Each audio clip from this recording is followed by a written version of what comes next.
In today's video, I'm going to teach you how to change header colors in Squarespace. Whether you're revamping your entire site or just looking to freshen up the aesthetic a bit, adjusting the colors in your header is a great way to make your site stand out. Let's dive right into it. First, you'll want to head over to your Squarespace website editor, and navigating to the editor is where all customization begins. Once you're in, your attention should be focused on finding the Edit Site Header button. Typically, this can be located easily at the top or within the side navigation menu, depending on the layout you've chosen. Clicking this will open up the options specifically related to your site's header. Next, you'll find the Edit Design option.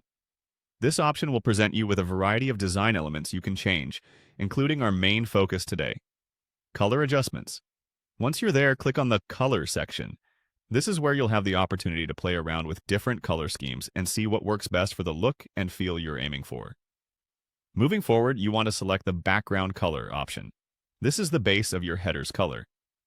It's important to pick a color that complements the overall design of your site, but also one that is readable and accessible.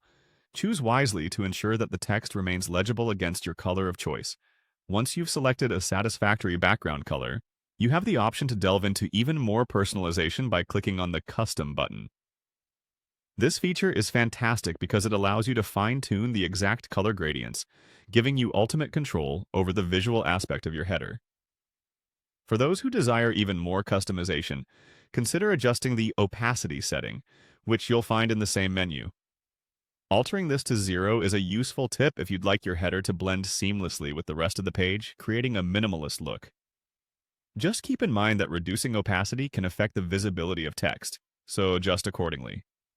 Now that you've chosen the perfect color and opacity settings, it's time to wrap things up by clicking Save.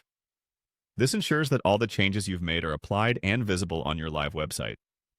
As a final tip, always preview your changes before exiting the editor. It's beneficial to see how everything looks on different devices to make sure your website is visually appealing across the board. And there you have it. With these simple steps, you can easily change and customize the header colors on your Squarespace site, adding a personal touch that aligns with your branding or creative vision. Thanks for tuning in, and happy designing.